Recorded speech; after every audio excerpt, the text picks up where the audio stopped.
Hi guys, welcome to my YouTube channel. My name is Alexa and I am a health coach for teachers and paraprofessionals. I specifically help them with burnout and I help them create a healthy lifestyle and ways that they can beat burnout so that they can be fulfilled in their life and within the classroom. So today's video is going to be on spring break because it's spring. Here in Pittsburgh, it does not look like it, but it totally is.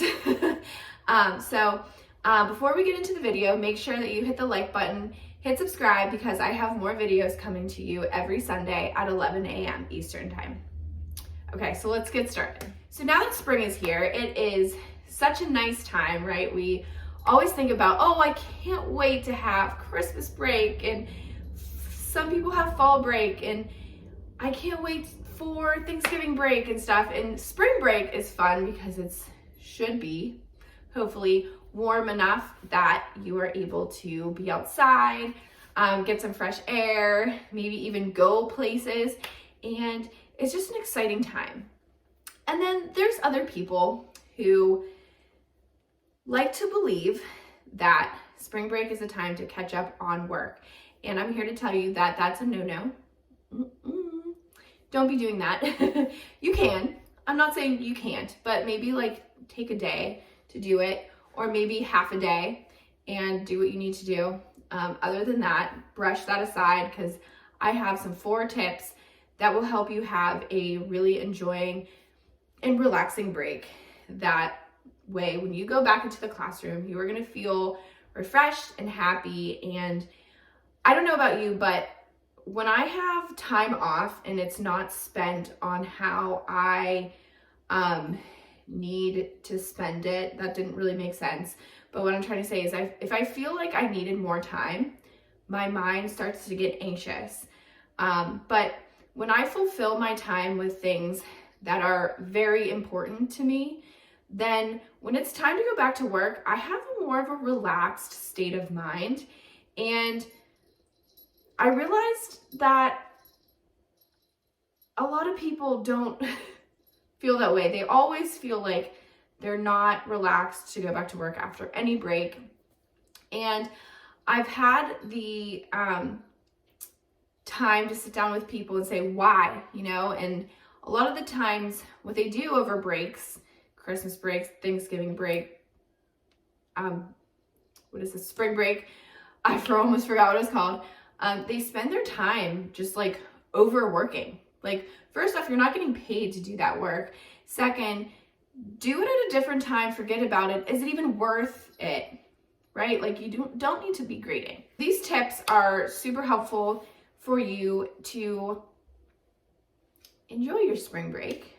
Even though if there is a day that you do need to get grading done and you do need to do some things, that's fine. But if you have that beautiful, nice week off, do these tips and I guarantee you will feel so much better for when you do get back into the classroom. I can't talk. Okay, so number 1 is nourish yourself. So basically do the self-care, okay? This is the time. So I'm someone who, when I say self-care, I love to do self-care as in always like sleeping well. I like to eat well and exercise, hydrate. That to me is self-care because if you're not taking self-care of yourself, physically, mentally, maybe you need to be journaling, or maybe you need to get into an inspirational book that you read a chapter a day, or you do your devotional, something like that. That's going to help you like so much in the long run. It'll help you from today. You might be 22 and you do all that stuff. That's going to help you when you're 92 versus going to get your nails done and all that. That's just temporary. But during this time, during spring break, when you have the time, you have that week off, go and get your nails done. Go to your favorite coffee shop. Go somewhere around town that you haven't been either for a while or you just have not ever gone, and enjoy it either by yourself or with your best friend, with your mom, your dad, whoever. Number 2 is spending time with loved ones. So quality time is super important. And if you still have your grandparents around, it is a great time to go visit them for a couple hours. Or maybe you have a friend that you know who came home who's out of town, and they came home to visit their family and stuff, and have quality time with them. Maybe your husband or your wife is off. Maybe your kids are off at the same time as you. Take that time, because that is what is more important than sitting there grading some worksheet that the kids didn't really want to do in the first place. They're half crinkly, half ripped, you can't read the writing. Like, spending the time with the ones who love you most and that you love most is the best thing that you can do. And definitely be present during those moments, because it goes fast, I promise you. Number 3 is use nature's healing power. So hopefully where you live, it should be warmer. I'm in Pennsylvania, so every day it could feel like summer, it could feel like winter, it could feel like spring or fall. Sometimes we have all 4 seasons in one day, and you're like, what the heck is this? But definitely the weather should be nice. Hopefully it is. If it's not raining and it's just cold, take the time to go outside. Maybe take the time to, by yourself, to just walk around your neighborhood or go to the park and just be in nature. Walk around, sit in silence, and just be. It sounds silly, but it's really healing. Silence is really healing. I promise that you would feel so much better after that. And getting that fresh air feel is like, there's just something about it. And the fact that like it's spring, now I have allergies, so all the time I'll be sneezing. But it feels good. It feels good to be in the sun, to be warm, to be outside. I promise that your mind will feel refreshed when you go and spend some time outside. Now, I'm not saying spend 5 hours outside. Maybe it's like 30 minutes that you have, or an hour. Go and do it. You'll have a blast, even if you're just by yourself. A lot of thinking goes down in those times. So if you're really stressed with work, that may be something that you find very healing.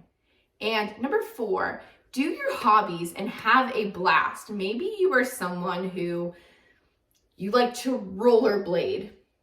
Go rollerblading with your friends, with your husband, your wife, whoever. Do it, have fun. Maybe you're someone who loves to go to karaoke. Maybe you're like, hey, I haven't been to the bar for a while and I just kind of want to have a couple drinks, and there's trivia night. So hit up your best friends, hit up whoever, and go have a great time. There's no limit to what a teacher can have with fun. Whatever you call fun is what will be fun, and I promise you that it will go a long way for you. So guys, I really hope that this video was some value to you. It is a very short one compared to the other ones that I have had, but I really do hope that you do enjoy your spring break, and that you enjoy being off, not grading, going to the bathroom when you want to, not having to shush kids every 2 seconds just to get that one sentence out that you need. Yeah, so let me know down in the comments what you think on these tips, and let me know if you do anything else that I have missed that you think is a great tip. I would love to hear from you. Again, remember to hit that subscribe button, hit the like button, share with all your teacher and paraprofessional friends, and remember that I post a video every Sunday at 11 a.m. You are a difference maker. I believe in you, and I'll see you in this video.